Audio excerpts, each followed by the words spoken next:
वक्रतुंड महाकाय कोटि सूर्य समप्रभु निर्विघ्नं कुरु मे देव सर्वकार्येषु सर्वदा। यत्कृपालवमात्रेण को भवति पंडितः वेदशास्त्रशरीरां तां वाणी वीणाकरां भजे। योगेन चित्तस्य पदेन वाचां मलं शरीरस्य तु वैद्यकेन योपाकरोत्तं प्रवरं मुनीनां पतञ्जलिं प्राञ्जलिरानतोऽस्मि।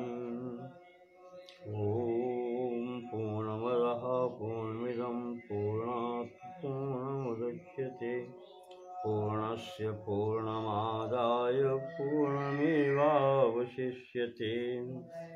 ॐ शान्ति शान्ति शान्ति।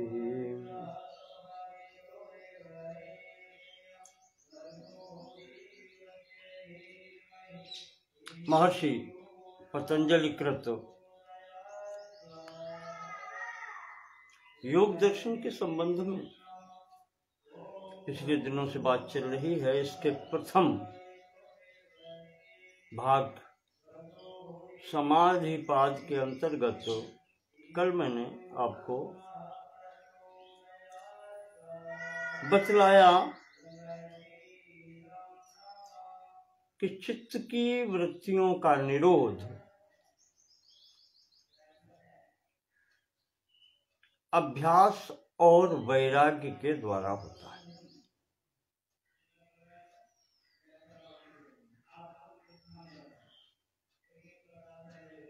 भगवान ने भी गीता में अर्जुन को यही बतलाया है कि असंशयं महाबाहो मनो दुर्निग्रहं चलम् अभ्यासेन तु कौन्तेय वैराग्येन च गृह्यते।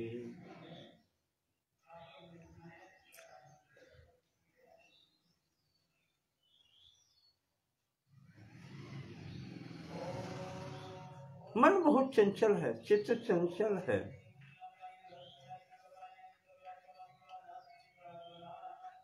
पर ऐसा नहीं है कि इसको रोका न जा सके। तो रोकने के लिए अभ्यास और वैराग्य दोनों की आवश्यकता पड़ती है। केवल एक से कार्य नहीं होगा। तो कल मैंने इस प्रसंग में आपको अभ्यास का बतलाया था कि तत्र स्थितौ यत्नो अभ्यासः। इन दोनों में जो अभ्यास है कहते हैं उसको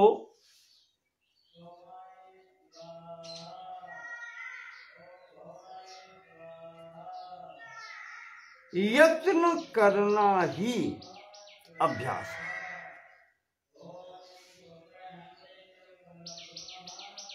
प्रयास करना ही अभ्यास है।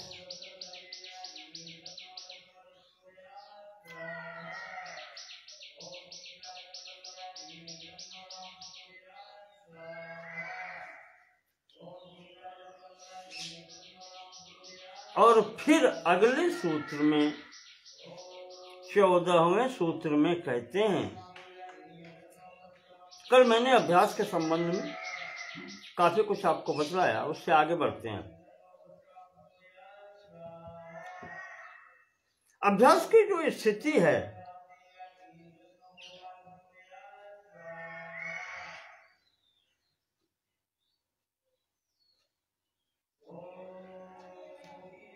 अभ्यास कैसे कार्य करेगा, क्योंकि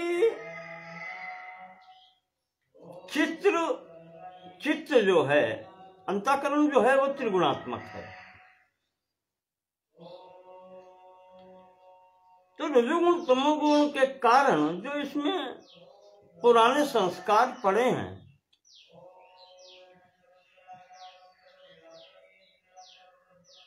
ये संस्कार ही तो चित्त को एकाग्र नहीं होने देते, एकाग्रता के विरोधी हैं।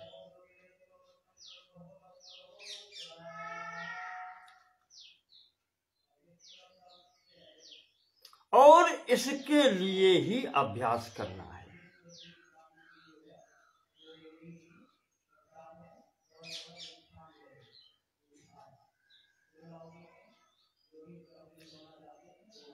क्योंकि जैसा मैंने कल बताया कि हम चित्त की वृत्तियों के पीछे ही तो भाग रहे हैं, और ये जन्म जन्मांतर कब का कितना अभ्यास हो गया है, भागते भागते, एक बार भागे, दो बार भागे, उसी के पीछे भाग रहे हैं।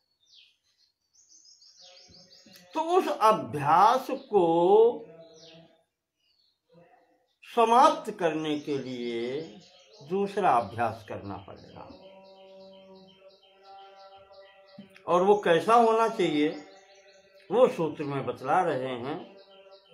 स तु दीर्घ काल नैरंतर्य सत्कारा से भी तो दृढ़ भूमि।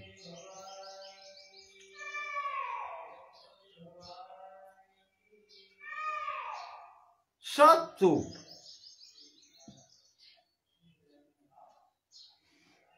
वो जो स वह कौन, जो पहले बताया है अभ्यास, पिछले सूत्र में कह चुके हैं अभ्यास। अभ्यास कैसा, यहां तीन विशेषण देते हैं। दीर्घ काल, बहुत समय तक। नैरंतर्य, निरंतर या लगातार।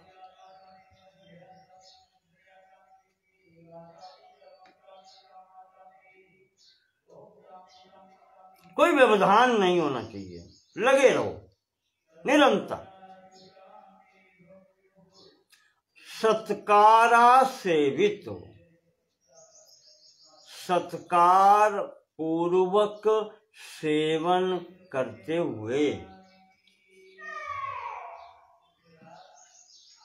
सत्कार पूर्वक, श्रद्धा पूर्वक, आदर पूर्वक।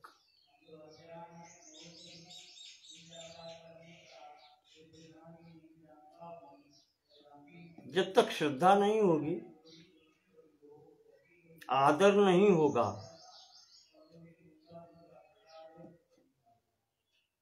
तब तक कोई कार्य हो ही नहीं सकता, उसके प्रति लगन हो ही नहीं सकती।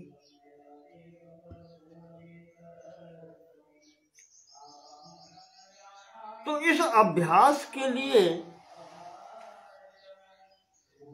दृढ़ भूमि ही, उसके लिए दृढ़ भूमि तैयार करने के लिए, दृढ़ आधार तैयार करने के लिए, या अभ्यास में दृढ़ता लाने के लिए तीन बातें आवश्यक हैं।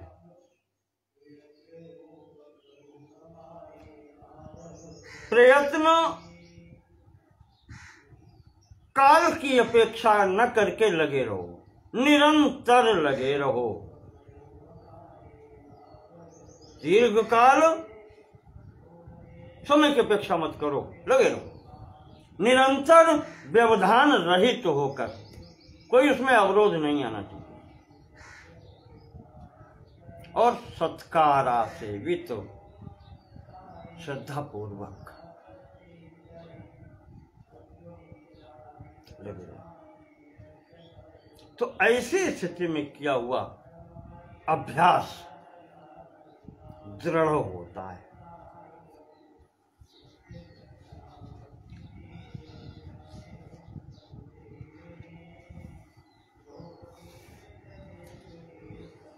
क्योंकि आप जानते हैं कि कोई भी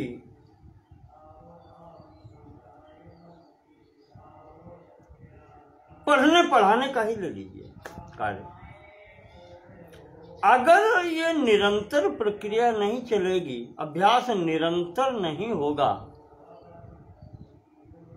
तो ये कार्य संपादित नहीं हो पाता है।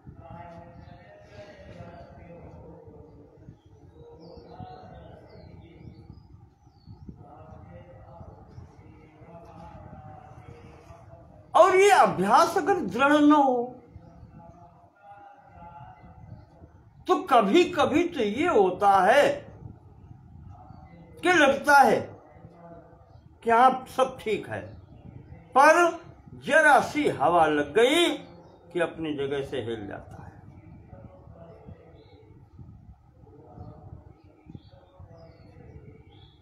संसार प्रपंच की बात करें तो जन्म जन्मांतर के विषय भोगों की ऐसा अभ्यास पड़ा हुआ है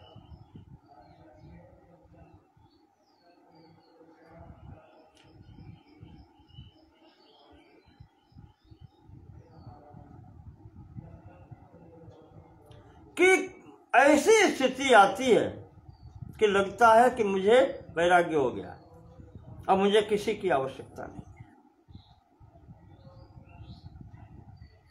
पर जरा सा छिद्र मिलते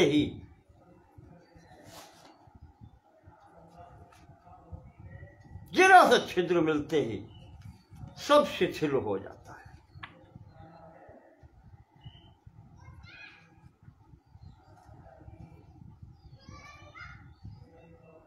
मैं आपको उदाहरण देता हूं भर्तृहरि जी के शब्दों में।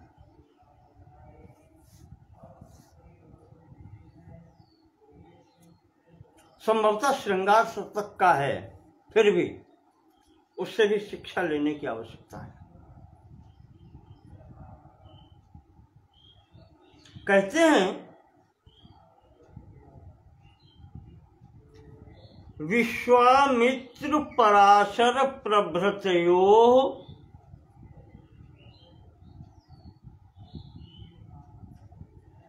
वाताम्बुपर्णाशिना। विश्वामित्र पराशर प्रभृतयोः वाताम्बुपर्णाशिना। तेऽपि स्त्रीमुख पंकजं सुललितं दृष्ट्वैव मोहं गता। इतना ही पर्याप्त है, प्रथम 2 चरण ही पर्याप्त हैं। विश्वामित्र पराशर जैसे ऋषि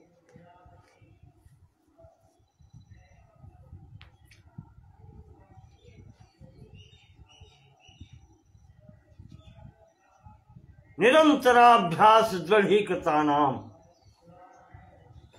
निरंतर अभ्यास से अपने दृढ़ किए हुए चित्त के द्वारा साधन में लगे होने पर भी स्त्री मुख पंकजम विलोक्य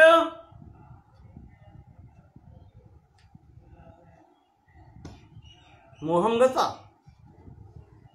मोह को प्राप्त हो गए। तो किंचन मात्र भी शिथिलता का आना संकट में डाल सकता है। इसलिए अभ्यास को दृढ़ करना होता है, समय की परवाह न करके निरंतर लगे रह करके, प्रयास करते रह करके और सत्कार पूर्वक, श्रद्धा पूर्वक अभ्यास करना पड़ता है।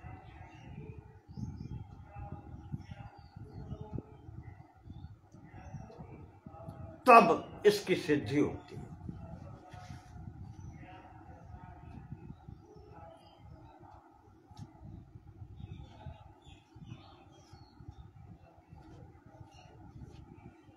श्रद्धा भी कहीं आया है, 3 प्रकार की बतलाई है। गीता में भी कुछ आए हैं, संभवतः वहां श्रद्धा नहीं दी है, पर अन्यत्र है।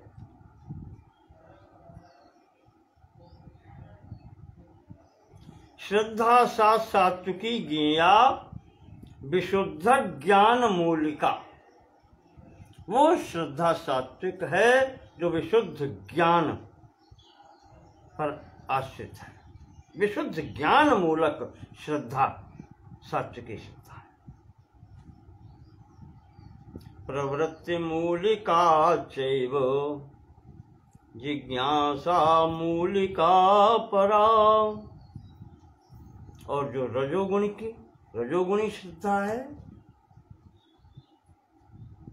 प्रवृत्त कराने वाली, जिज्ञासा उत्पन्न करने वाली, प्रवृत्ति और जिज्ञासा मूलक श्रद्धा जो है वो रजोगुणी राजसिक। और इसी प्रकार से विचारहीन संस्कार मूलिका तो अंतिमा मता। जो विचारहीन अवस्था की, वही जन्म जन्मांतर के संस्कार पड़े हुए हैं, उनके अनुसार जो श्रद्धा है वो तामसिक श्रद्धा है। तो कहने का तात्पर्य, इसमें जो 3 प्रकार की श्रद्धाएं बताई गई हैं, तमोगुणी, राजोगुणी, सतोगुणी, तो विशुद्ध ज्ञान मूलिका जो श्रद्धा है, सात्विकी श्रद्धा है, तो वही सबसे श्रेष्ठ है। और यहाँ जो सत्कार सेवित कहा गया है, सत्कार असेवित, इस सत्कार शब्द को इसी श्रद्धा से जोड़ना चाहिए।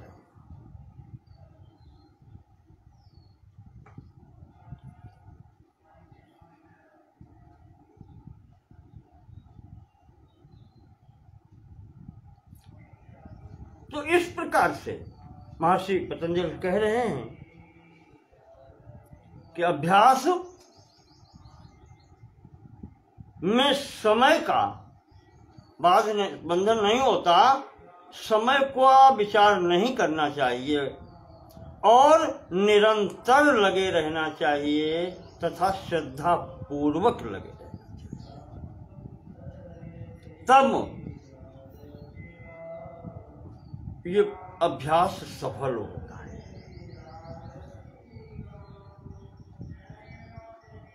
इस अभ्यास के द्वारा, यही अभ्यास ही तो है।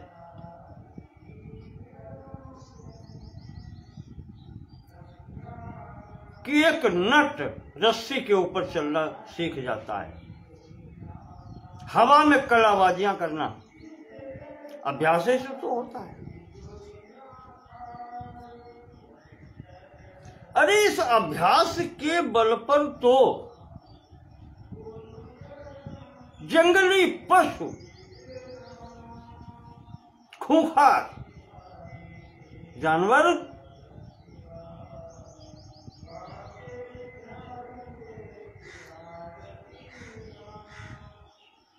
निर्देशानुसार कार्य करने लगते हैं।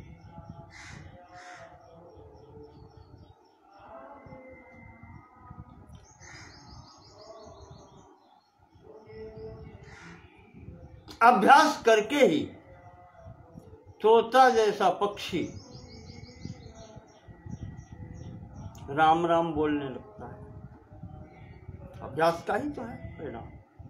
तो अभ्यास बहुत अच्छा। इस प्रकार से उसको दृढ़ करने के लिए लंबे समय तक, जब तक चले, शिथिलता नहीं आनी चाहिए और निरंतरता रहनी चाहिए। उसमें बिल्कुल भी किसी प्रकार का व्यवधान नहीं होना चाहिए। मैंने आपको बताया विश्वामित्र और पराशर सरीखे ऋषियों में जरा सा व्यवधान हो गया। स्त्री मुख पंकजम सुललितम विलोक्य तेपि मोहम गता आ गया। पुराने संस्कार प्रभावी हो गए। इस कारण से इस तरीके से यह अभ्यास सिद्ध होता है। अब बात आती है आगे वैराग्य। 15वें सूत्र में महर्षि पतंजलि कह रहे हैं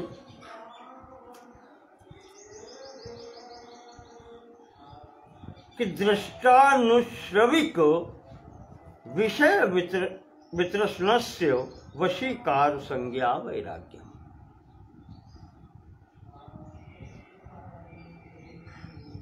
और इसका अगला सूत्र है 16वां कि तत्परम पुरुष ख्यातेर गुण वैतृष्ण्यम। मैं दोनों सूत्रों को इसलिए जोड़ रहा हूं क्योंकि यहां पर केवल वैराग्य कहा है और 16वें सूत्र में तत्परम, वह क्या वैराग्य, परम, वहां परम वैराग्य की बात आई है, पर वैराग्य। तो पर वैराग्य से पहले होने वाला जो वैराग्य है वो अपर वैराग्य कहा जाता है। इस लक्षण से हम यहां पर वैराग्य दो प्रकार का कह सकते हैं, अपर वैराग्य और पर वैराग्य। तो प्रथम 15वें सूत्र में महर्षि पतंजलि अपर वैराग्य का विवरण देते हैं। क्या? दृष्टानुश्रविक विषय वितृष्णस्य वशीकार संज्ञा वैराग्य। इस अपर वैराग्य को वशीकार वैराग्य भी कहते हैं। अब इसका लक्षण इस प्रकार से है कि दृष्ट देखे हुए यानी लौकिक, अनुश्रविक जो देखे नहीं है केवल सुने हैं, यानी अलौकिक पारलौकिक जो भी कहें, ऐसे जो विषय हैं दो प्रकार के, उनसे वितृष्णा हो जाना, उनके प्रति तृष्णा खत्म हो जाना, समाप्त हो जाना,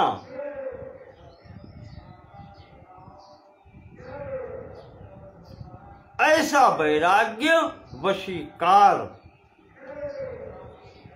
कहा जाता है।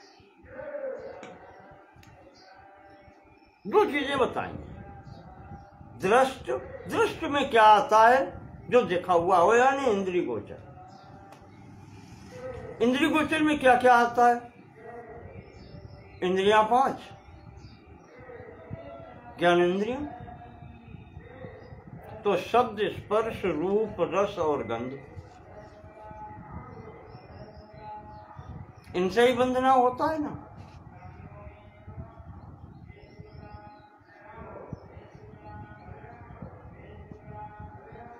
जिनके विषय में सभी ने सावधान किया है,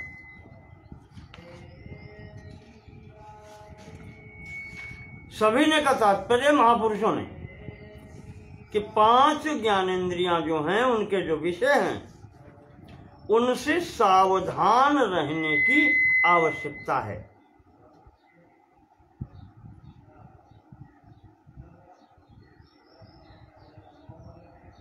कई स्थान पर नीतियों में भी आया है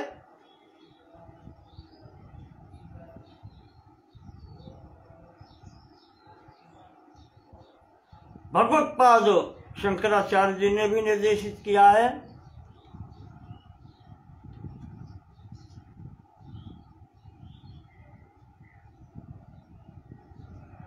और इसको साधारण शब्दों में दोहावली में गोस्वामी तुलसीदास जी ने भी कहा है।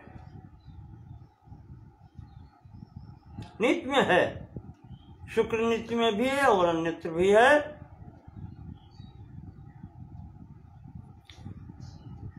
शब्द स्पर्श रूप रस गंधाश्च पंचमः। शब्द स्पर्श रूप रस और गंध, ये 5 एकैकस्त्वल में तेषां विनाश प्रतिपत्तये। ये विषय अगर इनमें प्राणी बंध जाता है, मनुष्य बंध जाता है, तो एक विषय पर्याप्त है नाश कर देने के लिए, मार्ग से भ्रष्ट कर देने के लिए।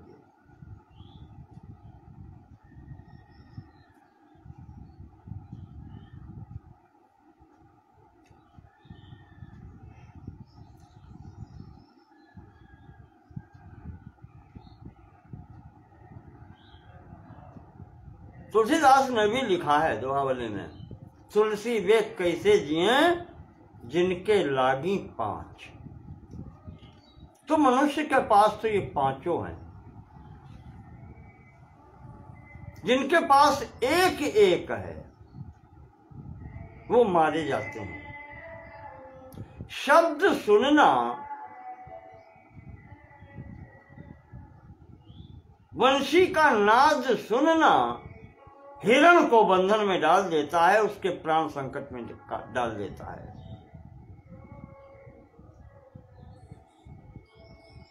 हथनी का स्पर्श हाथी के प्राण संकट में डाल देता है।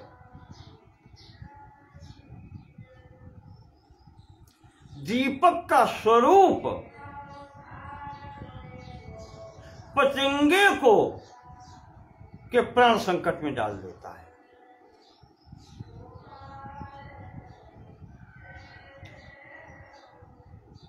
मछली जीभ से स्वाद लेने के प्रयास में प्राण गंवाती है। रस विषय और गंध,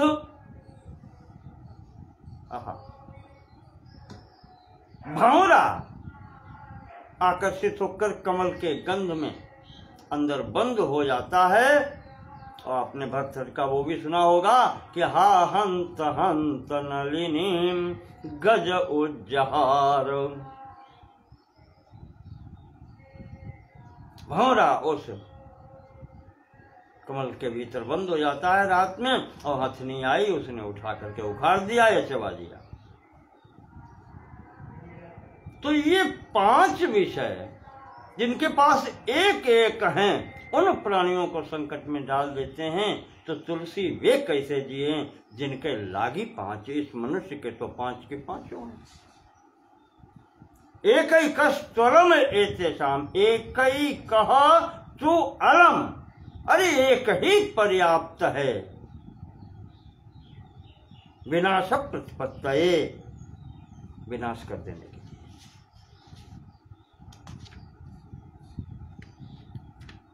तो आपको बताया कि ये पांच विषय ये भी दृष्ट हैं। इसके बाद में धन है, संपत्ति है, अन्न है। अन्य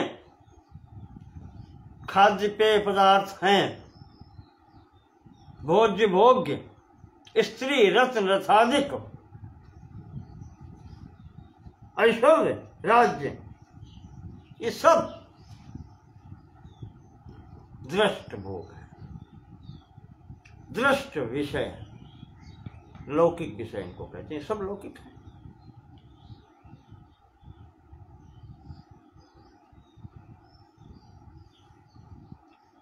इनकी तृष्णा न रहे जिसको, इनकी तरफ जिसका चित्त न जाए, वो वशीकार संज्ञा का कहलाता है। और इतना ही नहीं, दूसरा जो भोग विषय बताया वो आनुश्रविक, जो सुना है, देखा भी नहीं है, ऐसे विषय भी।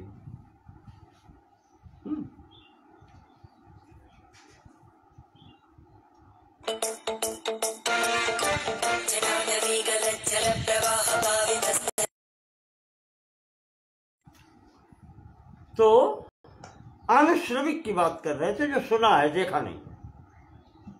इसमें क्या है? सुने हुए में जैसे आपको बताएं, स्वर्ग के सुख बताए जाते हैं।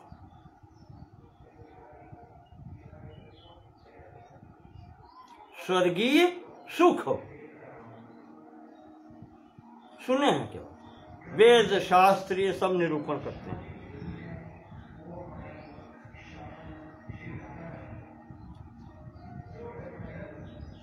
अब इसमें भी दो प्रकार की स्थितियां बनती हैं, अनुश्रविक में भी, सुने हुए भी।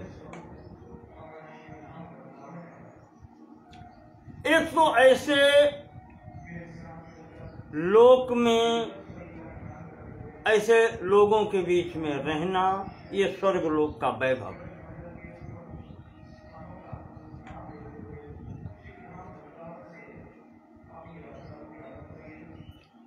और दूसरा होता है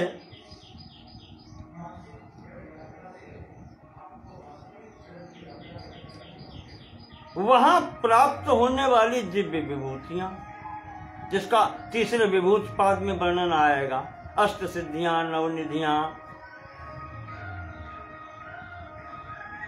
या वहां जैसे यहां पर शब्द स्पर्श रूप रसगंध है, ये लौकिक कह लेते हैं, वहां अलौकिक या स्वर्गीय या दिव्य विषय होंगे। ये अनुश्रविक है।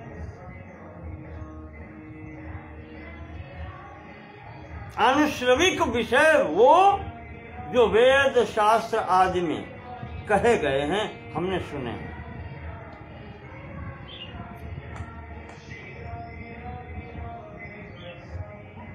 तो कुछ महापुरुषों ने इसमें दो भेद कर दिए हैं।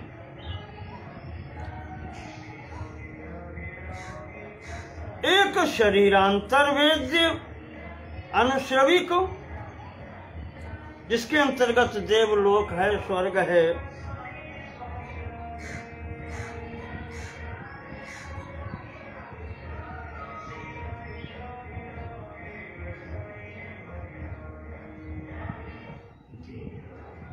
इस प्रकृति के लय हो जाने के बाद में जो कुछ प्राप्त होता है या जो आनंद की अनुभूति होती है वो है। और दूसरा होता है अवस्थान्तर।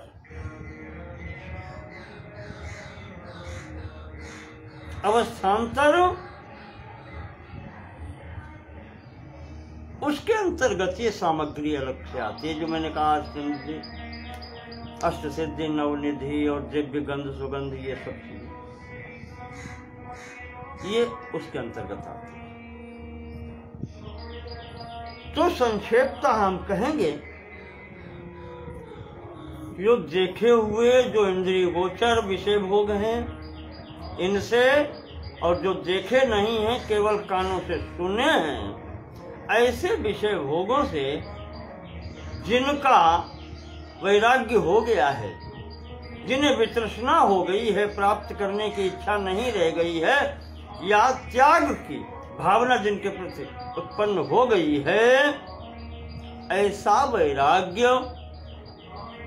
वशीकार संज्ञा वाला वैराग्य कहा जाता है।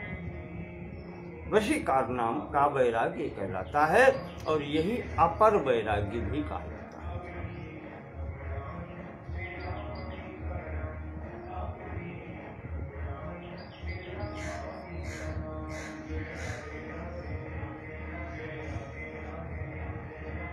किसी कहीं कहीं इसका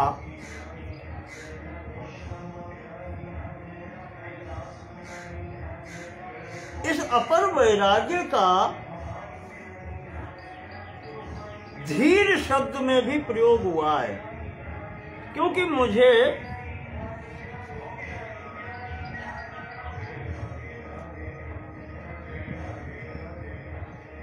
कविकुल गुरु कालिदास जी के कुमार संभव में संभवतः आया है,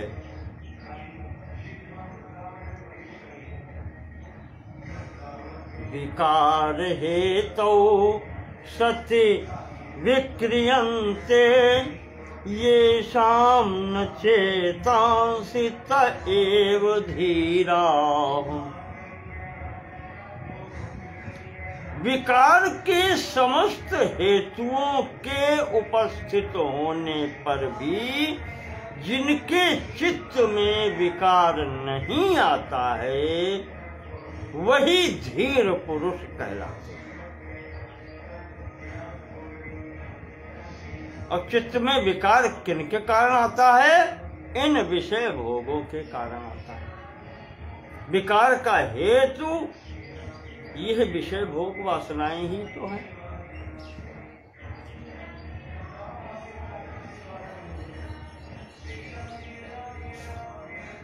ये स्थिति जब हो जाए तो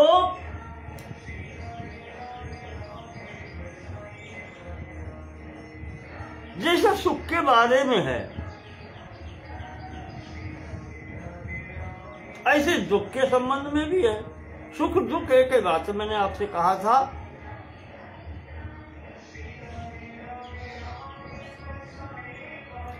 विपत्ति परेहू मत रहे अविचल, धृति है सो। धीरता वही है जो विपत्ति पड़ने पर भी अंतःकरण चित्त बुद्धि स्थिर है।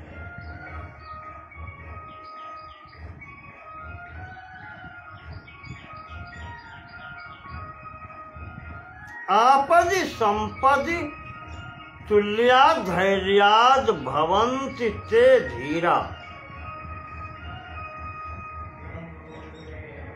श्रीमद् देवी भागवत में आया,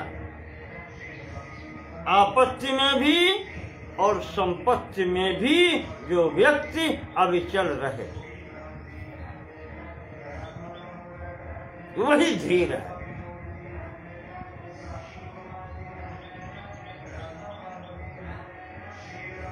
और यहां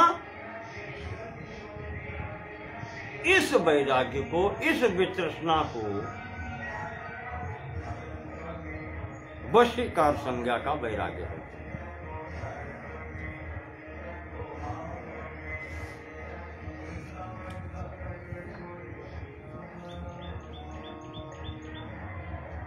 हो सकता है इसके संबंध में कुछ आगे आए, पर मुझे जो याद आ रहा है मैं आपको थोड़ा सा दूं।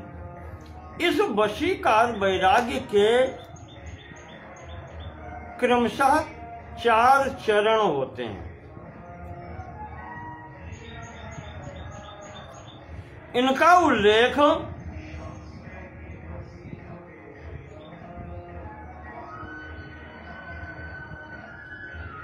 आचार्य चरण परम पूज्य महाराज मधुसूदन सरस्वती जी ने अपनी छोटी सी पुस्तक भगवत भक्ति रसायनम में किया है। प्रारंभ में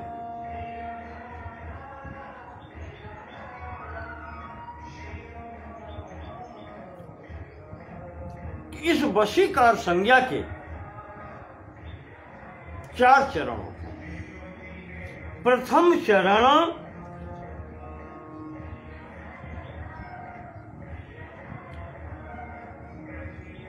यतमान संज्ञा वैराग्यम। प्रथम चरण को यतमान वैराग्य कहा जाता है। यतमान नाम से ही आप अर्थ लगा लें। इसका स्पष्टीकरण करते हैं आचार्य मधुसूदन जी। तत्र महता प्रयासेनापि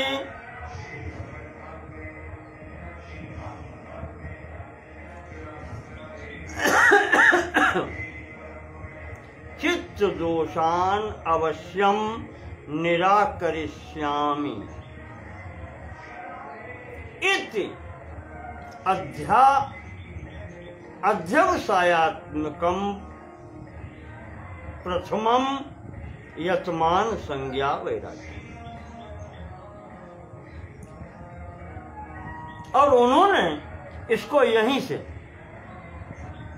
योग दर्शन से ही ग्रहण किया।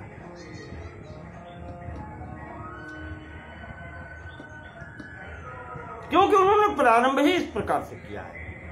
चतुर्विधम वैराग्यम साध्य साधन भावापन्नम आगम प्रसिद्धम। आगम प्रसिद्धम, उन्होंने अपनी बात ऐसे दी कि आगम में प्रसिद्ध है, यानी आगम में भी यही आया है, श्रुति सम्मत है। शास्त्र सम्मत है। ये वैराग्य 4 प्रकार का है। पहला यतमान वैराग्य। यतमान के अंतर्गत जब ये निश्चय कर लिया जाता है तत्र महता प्रयासेनापि चित्त दोषान अवश्यम निराकरिष्यामि इति अध्यवसायात्मकम। जब ये निश्चय कर लिया जाता है कि कितना भी प्रयास करना पड़े मैं अपने इन चित्त के दोषों को दूर अवश्य करूंगा, ये निश्चय करके प्रयास प्रारंभ कर दिया जाता है तो वो कहा जाता है यतमान वैराग्य। ये प्रथम सीढ़ी है जहां पर चित्त के दोषों को जान करके और प्रयास प्रारंभ कर दिया जाता है। निश्चय कर लिया जाता है कि इनको दूर अवश्य करना है। फिर आती है दूसरी सीढ़ी। ततः निरंतरम उपायानुष्ठाने क्रियमाण एतावन्तो दोषा इदानीं क्षीणा एतावन्तः चावशिष्यन्त इति चिकित्सकवत् प्रतिक्षणम अवधानम द्वितीयं व्यतिरेक संज्ञा वैराग्य। निरंतर अभ्यास करते हुए और प्रत्येक क्षण पर निरंतर दृष्टि रखते हुए चिकित्सक की तरह, वैद्य की तरह, जैसे वैद्य रोगी के रोग को देख करके कि इतना रोग समाप्त हो गया है और अब इतना रोग शेष है, इसे भी दूर करना है, इस विचार से वो अपना अध्यवसाय करता है, वो चिकित्सा करता है। इस प्रकार से लगे रहना यह व्यतिरेक नाम का वैराग्य होता है।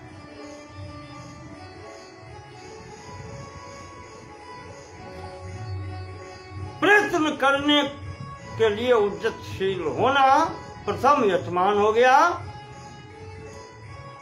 दूर करने के प्रयास करने का प्रारंभ करना यतमान, और उसके बाद में फिर आगे जब कुछ दोष दूर होंगे, कुछ शेष रहेंगे, तो एक एक को चिकित्सक की भांति जैसे चिकित्सक रोग की दवा देता है कि इतना रोग दूर हो गया, अब इस दवा की आवश्यकता नहीं है, अब ये इतना शेष है, इसकी दवा देना है। ठीक उसी प्रकार से साधक अपने दोषों को दूर करता हुआ प्रति क्षण देखता है कि ये दूर हो गए, अब ये रह गए, इनको दूर करना है।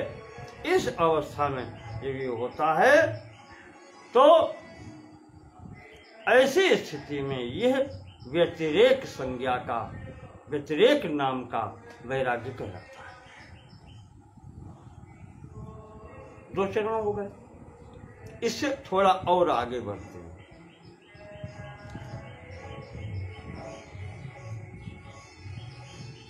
आचार्य कहते हैं एवं ये दोनों ये तो चल ही रहे हैं, तीसरी सीढ़ी पर पहुंच गए हैं तो 2 का त्याग नहीं हुआ है, वो साथ ही लगी हैं। एवं प्रतिक्षण निरंतर, प्रतिक्षण निरंतर भूमिका द्वयाभ्यासम कुर्वतः, ये जो दोनों भूमिकाएं बताई हैं इनका अभ्यास निरंतर अब भी जारी है, चालू है, और ये करते हुए कुर्वतः सर्वतो भावेन, संपूर्ण भाव से बहिरिंद्रियाणाम विषयेषु अप्रवृत्ति ही, संपूर्ण इंद्रियों को बाहरी विषयों से वापस करने में लगे रहना चाहिए।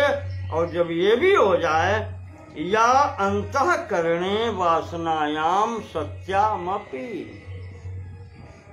भले ही वासनाएं अभी अंदर हों, पर इंद्रियों को बाहरी विषयों से अंतर्मुखी कर लेना, इस स्थिति में भी ले आना, यह तीसरी सीढ़ी है जिसको एकेंद्रीय वैराग्य कहते हैं। सातृतीयम एकेंद्रीय संज्ञा वैराग्यम, संपूर्ण इंद्रियों को बाहरी विषयों से संपूर्ण रूप से समेट लेना। भले ही वासनाएं अंतर में अभी हैं, ये स्थिति भी बन जाए तो इसको एकेंद्रीय वैराग्य कहते हैं। तीसरी सीढ़ी। और जो अंतिम सीढ़ी है, उसी को वशीकार संज्ञा का वैराग्य कहते हैं। उस स्थिति में आचार्य कहते हैं एवं भूमिका त्रयाभ्यासात्, जो पीछे की 3 भूमिकाएं कही गई हैं, यतमान, व्यतिरेक और एकेंद्रीय, उन सब का अभ्यास करते हुए दृष्टेषु, देखे हुए विषय, वनितादिषु, वही बताया अभी आपको कि लौकिक भोग, स्त्री, राज, रत्न, राज्य, ऐश्वर्य, शब्द, स्पर्श, रूप, रसगंध, ये सब लौकिक विषय। आनुश्रविकेषु, जो सुने हुए विषय हैं, कौन से? स्वर्गादिषु,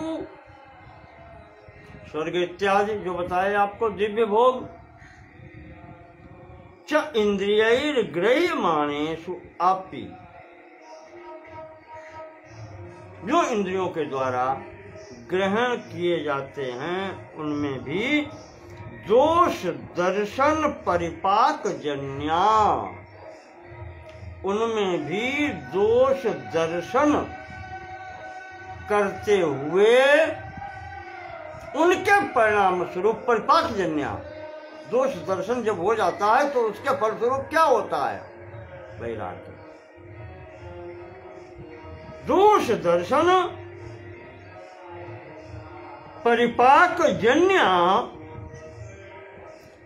अस्पृहात्मिका या चित्रवृत्ति ही, उनसे जो कामना, उनसे जो वासना, उनसे जो स्पृहा हट जाती है, तृष्णा समाप्त हो जाती है, वो जो चित्तवृत्ति है, सा चतुर्था वशीकार संज्ञा वैराग्यम, उसी को ये चौथी सीढ़ी जो है वशीकार संज्ञा, वशीकार नाम वाली, ये नाम वाला वैराग्य कहा जाता है।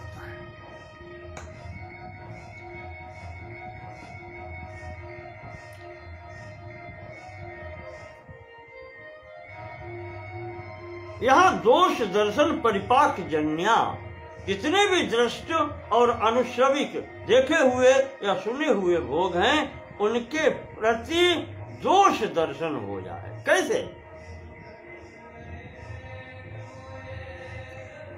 भगवत पाद शंकराचार्य जी कहते हैं,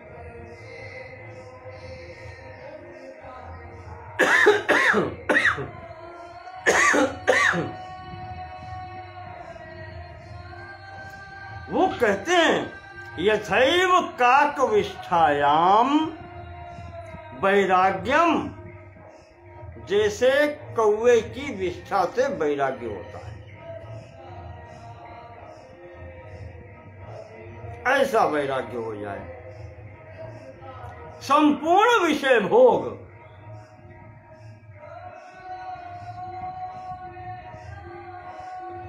अपरोक्षानुभूति में आया है। चलिए,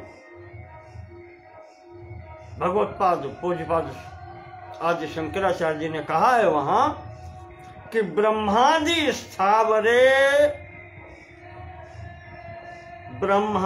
स्थावरांतेषु, ब्रह्मा से लेकर के और यहाँ स्थावर पर्यंत, जड़ पर्यंत, चराचर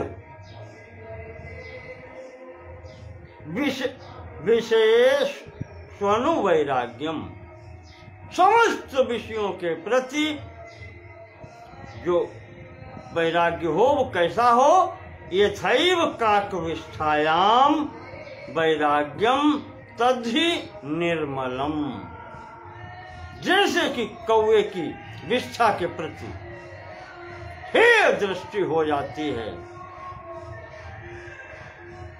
वैराग्य हो जाता है, वो स्थिति जब चित्त में आ जाए तब आप जान लीजिए कि वही निर्मल वैराग्य है, वही वशीकार संज्ञा वाला वैराग्य है। ये स्थिति जब हो जाए,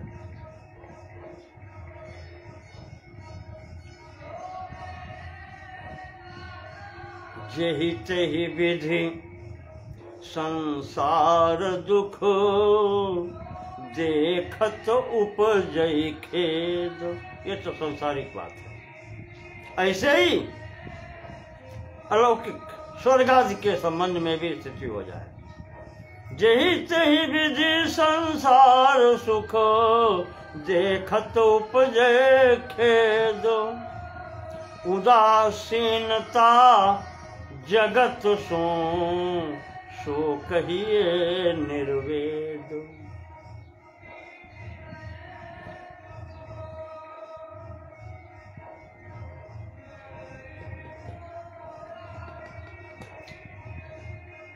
इसी को और पुष्ट करते हैं भगवत्पाद शंकराचार्य जी विवेक चूड़ामणि में।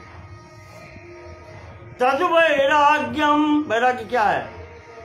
तद्वैराग्यम जुगुप्साया दर्शन श्रवणादि भी, दो चीजें उन्होंने ली हैं यहाँ भी, दर्शन और श्रवण आदि भी।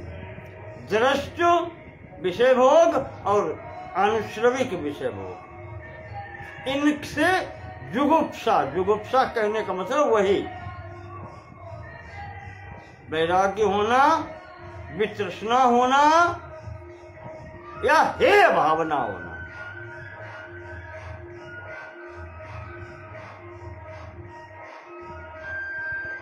तद्वैराग्यम जुगुप्साया दर्शन श्रवणादि भी,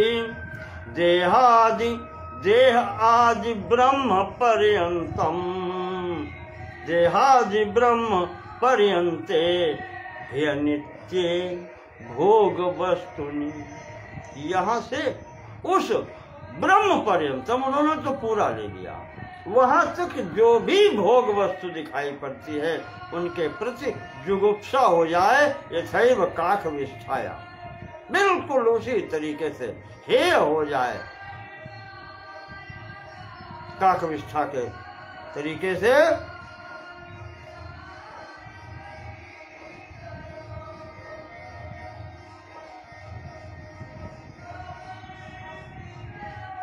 और बढ़े आगे,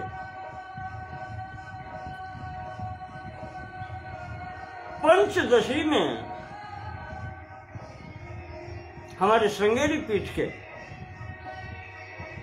11वें शंकराचार्य जी स्वामी विद्यारण्य जी ने पंचदशी ग्रंथ में यही लिखा है कि दोष दृष्टिर जिहासा च पुनर्भोगेशु अधीनता, दोनों चीजें इन्होंने और आगे पढ़ना कर दिया कि दोष दृष्टि पूर्वक जिसको छोड़ दिया है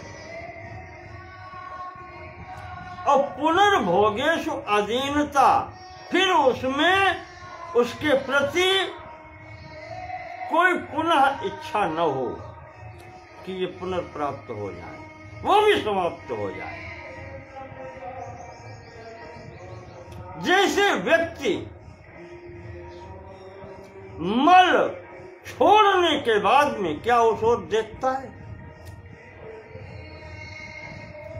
तो उस त्यागे गए मल की भांति दोष दृष्टि जिहासाया पुनर्भोगे स्वाधीनता, उस संपूर्ण भोगों के दृष्ट और अनुश्रविक भोगों को मल समझ के जिसको छोड़ दिया है, उसकी तरफ व्यक्ति पुनः देखना भी नहीं चाहता। ऐसे उसके चित्त में अधीनता भोगेश प्रति, मल समझ के जिसको छोड़ दिया, फिर उसका कुछ भी हो, कोई कुछ नहीं उसको देखता, ये स्थिति हो जाए, इसको कहते हैं वैराग्य।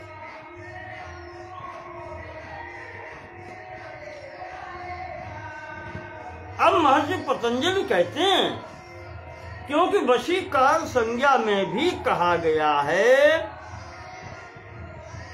सर्वतो भावेन बहिरिंद्रियाणाम विशेषु अप्रवृत्तिर या अंतःकरणे वासनायाम सत्याम अपि, अंतःकरण में वासनाएं भले ही रह जाएं पर इतना तो हो ही जाए। तो महर्षि पतंजलि कहते हैं कि जब वशीकार संज्ञा में वासनाएं शेष रह गईं, तो अभी इसका तात्पर्य ये है कि बीज शेष है। जब तक यही वासना ही अंतःकरण में जो रह जाती है, यही बीज कहलाता है और ये समय आने पर अंकुरित हो भी जाता है। जिस काल परिस्थिति अनुकूल मिली और पुनः अंकुरित हो जाती है बस।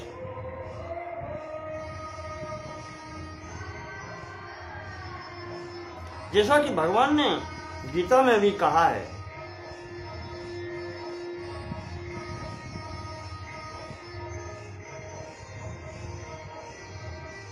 विषया विनिवर्तन्ते निराहारस्य देहिना,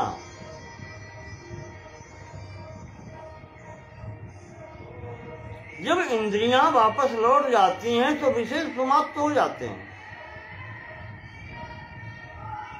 लेकिन चित्त में संस्कार शेष रह जाते हैं। वो तभी समाप्त होते हैं जब ऐसी परिस्थिति बनती है। कैसी? आगे का सूत्र महर्षि पतंजलि जी बोलते हैं कि तत्परम विवेक ख्यातेर, तत्परम पुरुष ख्यातेर गुण वैत्रष्ण्यम। वो जो संस्कार हैं वो तब समाप्त होते हैं जब पुरुष ख्यातेर, प्रकृति पुरुष का विवेक हो जाता है, पुरुष की ख्याति हो जाती है, चैतन्य स्वरूप का ज्ञान हो जाता है, स्वस्वरूपानुसंधान हो जाता है, तब जाकर के पूर्ण वितृष्णा होती है।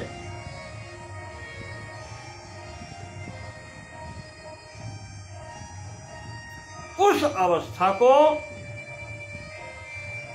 पर वैराग्य कहते हैं या परम वैराग्य कहते हैं।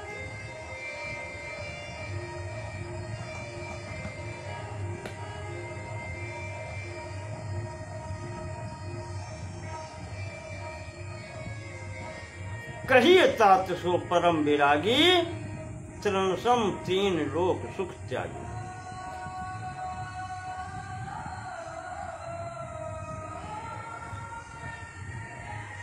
महर्षि पतंजलि कहते हैं कि पुरुष प्रकृति का जब ज्ञान हो जाता है उस अवस्था को पुरुष ख्याति अवस्था कहते हैं, अर्थात प्रकृति जड़ भाव को त्याग करके चैतन्य भाव जब ग्रहण कर लिया जाता है, पुरुष की प्रतिष्ठा हो जाती है, उस चैतन्य तत्व का ज्ञान जब हो जाता है, तब जो जड़ पदार्थ हैं, जो अनित्य वस्तुएं हैं, उनके प्रति जो वैराग्य हो जाता है, तो उस स्थिति वाले वैराग्य को पर वैराग्य कहते हैं, और वही सर्वश्रेष्ठ होता है।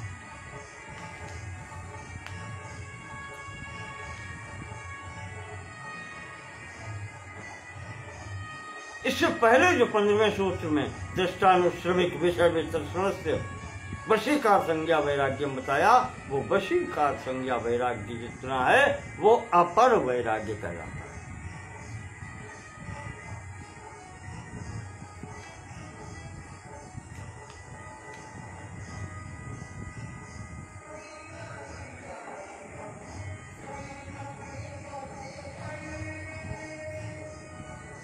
पुरुष ख्याते परम,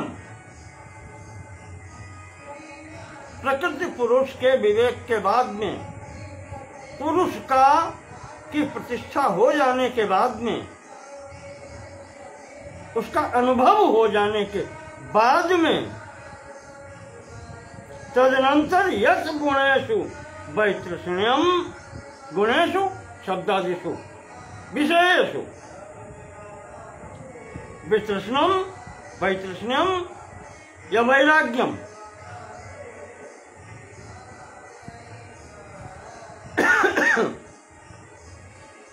यह परम वैराग्य कहलाता है या पर वैराग्य कहलाता है, और ये उस अपर वैराग्य का फल है। प्रथम अपर वैराग्य होता है, उसके बाद की सीढ़ी जो है वो ये पर वैराग्य की। तो पर वैराग्य यानी प्रकट पुरुष से पूर्व का वैराग्य वशीकार संज्ञा का है, वो अपर वैराग्य कहलाता है। वो साधन रूप है। उस साधन के द्वारा जिस पर वैराग्य की प्राप्ति होती है, और ये तभी प्राप्त होता है जब विवेक की ख्याति हो जाती है, उस प्रकृति पुरुष का विवेक हो जाता है, या यूं कहें कि आत्मानुसंधान हो जाता है, परमात्मानुसंधान।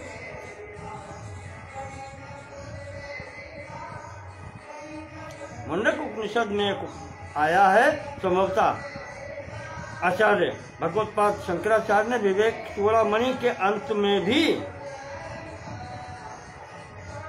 ये प्रयोग किया है श्लोक, और श्रीमद् भागवत में भी 2 बार आया है।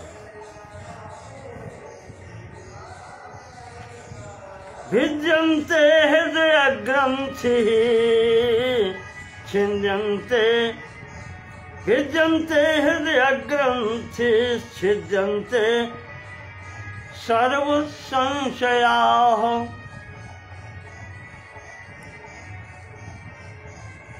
क्षीयन्ते चास्य कर्माणि मयि दृष्टे खिलात्मनि। श्रीमद् भागवत के 11 स्कंद में भी आया है और प्रथम स्कंद में भी आया है, और ये मूलतः श्रुति का है, मुंडक उपनिषद का है। भिद्यन्ते हृदय ग्रंथि छिद्यन्ते सर्व संशयाः, क्षीयन्ते चास्य कर्माणि तस्मिन् दृष्टे परावरे। ये अंतिम स्थिति जो प्राप्त होती है वैराग्य की, वो तो फिर अंतिम स्थिति में पहुंचने पर ही प्राप्त होती है। जब ज्ञान हो जाता है, प्रकट पुरुष विवेक हो जाता है, या भगवत प्राप्ति हो जाती है, या आत्मानुसंधान हो जाता है, उस समय जो स्थिति होती है वो वहां पर वैराग्य पूर्ण सिद्धि को प्राप्त होता है। वहां पर वासना जन्य वासनाएं सब समाप्त हो जाती हैं। विवेक चूड़ामणि का ही एक भगवत्पाद का याद आता है कि वो एक उदाहरण देते हैं कि यह होता कैसे है। सामने जाने पर वासनाओं का नाश कैसे होता है। वो कहते हैं अत्यंत काम कस्यापि वृत्ति कुंठति मातरी। ऐसे होता है, कितना भी कामी व्यक्ति क्यों न हो, काम पीड़ित अवस्था में क्यों न हो, कामुक व्यक्ति काम पीड़ित अवस्था में, ऐसी स्थिति में उसके सम्मुख अगर उसकी जननी उसकी माता आ जाए तो उसकी संपूर्ण वृत्तियां शांत हो जाती। तथैव ब्रह्मणि ज्ञाते परमानंद वस्तुनि। पूज्यपाद शंकराचार्य जी कहते हैं बस इसी प्रकार से आप समझ लो, ये लौकिक उदाहरण ये प्रस्तुत कर देता है कि कितना भी कामी व्यक्ति क्यों न हो, कितना कामुक अवस्था में हो और उस काम पीड़ित अवस्था में क्यों न हो, और सम्मुख माता के आ जाने पर उसके संपूर्ण अवस्थाएं समाप्त हो जाती हैं। वासना कामुकता ये सब समाप्त हो जाती हैं। ठीक इसी प्रकार से तथैव ब्रह्मणि ज्ञाते, उसी प्रकार से ये समस्त भोगों के प्रति आकर्षण और वासनाएं संस्कार जो शेष हैं, वशीकार संज्ञा वैराग्य तक भी वासनाएं शेष हैं, वो पुरुष ख्यातेर समाप्त हो जाते हैं। उस अवस्था में पहुंचते जैसे ही प्रकृति पुरुष का ज्ञान होता है, क्योंकि सांख्य दर्शन योग दर्शन एक ही हैं, तो यहाँ पर पुरुष ख्यातेर विवेक ख्यातेर प्रकृति पुरुष ख्यातेर, जब प्रकृति पुरुष के बीच में विवेक हो जाता है तो जितना भी जड़ भाग है प्रकृति विभाग से मोह भंग हो जाता है, समाप्त हो जाता है। स्वस्वरूपानुसंधानम या स्वस्वरूपानु अवस्थानम, स्वस्वरूप अवस्थानम, बस उस स्थिति में संपूर्ण वासनाएं शांत हो जाती हैं। ये संपूर्ण स्थितियों से वैराग्य हो जाता है। उस स्थिति में पहुंचने पर तब वो परम वैराग्य होता है, फिर उसमें कभी कोई विकार नहीं आता। यहां पर जाकर के संपूर्ण तृष्णा उसकी समाप्त हो जाती है।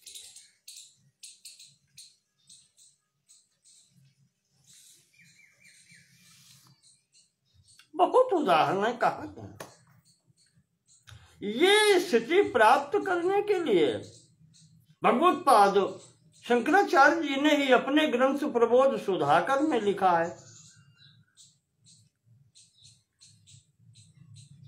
वहां उन्होंने सगुण साधना बताई है, भगवान कृष्ण की महिमा बताई है, भक्त की महिमा बताई है। वो कहते हैं कि चित्त को एकाग्र करने के लिए भगवान श्री कृष्ण के चरणों से अधिक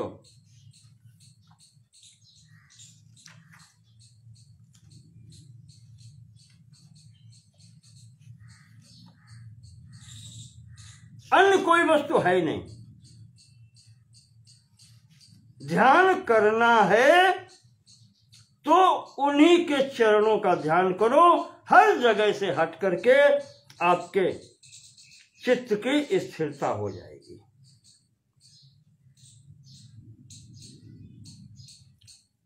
वहां वो लिखते हैं, मैंने नोट किया था कभी, आज याद आ गया तो कागज निकाल लिया मैंने।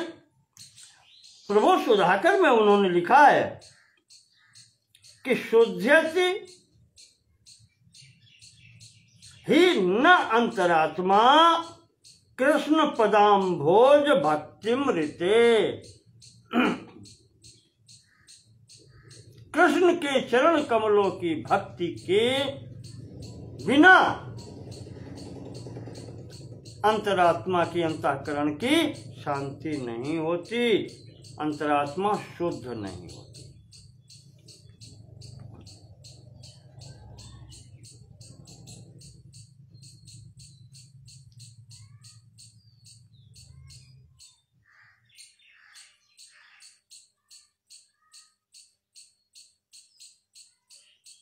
जब चित्त शुद्ध होता है तभी उसमें ज्ञान भी ठहरता है। और यहां योग दर्शन में चित्त को ही शुद्ध करने का साधन बताया गया है। योगः चित्तवृत्ति निरोधः।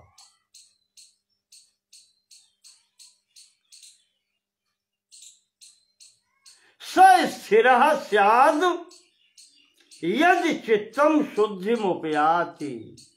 ज्ञान भी तभी स्थिर होता है जब चित्त स्थिर हो। और प्रबोध सुधाकर में भगवत्पाद शंकराचार्य जी कह रहे हैं कि बिना भगवान श्री कृष्ण चंद्र के चरण कमलों की भक्ति के बिना चित्त शुद्ध नहीं होता। सब मार्ग हैं, वहां भक्ति मार्ग दिया है आचार्य ने।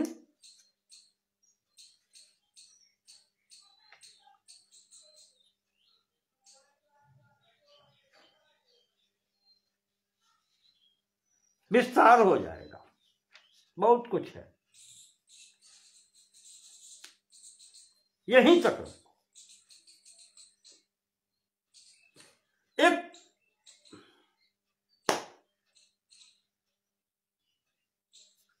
अंतिम गीता का उपदेश भगवान श्री कृष्ण करते हैं। यद करोसि यदश्नासि यज्जुहोसि ददासि यत् तपस्यसि कौन्तेय तत्कुरुष्व मदर्पणम। ऐसे भी शुद्धि होती है। जो कुछ करता है मेरे लिए कर दे, मुझे अर्पण कर दे, कुछ लेना ही देना नहीं है। ऐसे भी शुद्धि होती है। पर मुख्य बात यहां पर जो कहने की है, महर्षि पतंजलि जी कह रहे हैं कि अभ्यास वैराग्याभ्याम तन्निरोधा। कस्य निरोधा? चित्तस्य निरोधा। चित्त का निरोध अभ्यास और वैराग्य से होता है। इस प्रकार से अभ्यास और वैराग्य की बात होती है। और जब इस प्रकार से ये पर वैराग्य सिद्ध होता है तो अगली स्थिति क्या बनती है उसको आपको हम फिर अगले अंक में बतलाएंगे। कभी कभी विषय का विस्तार हो जाता है। अगली स्थिति समाज की होती है, वो हम आपको कल के खंड में बताएंगे। आज का समय पूर्ण हो गया है। बहुत बहुत धन्यवाद। सुनते रहिए। अब यही कह सकते हैं, जो पाया है जो ले लीजिए। अब चलने चलाने का समय है। ऐसी वेला में क्या कहा जाए। ठीक है, धन्यवाद आप सभी का। नमो नमः।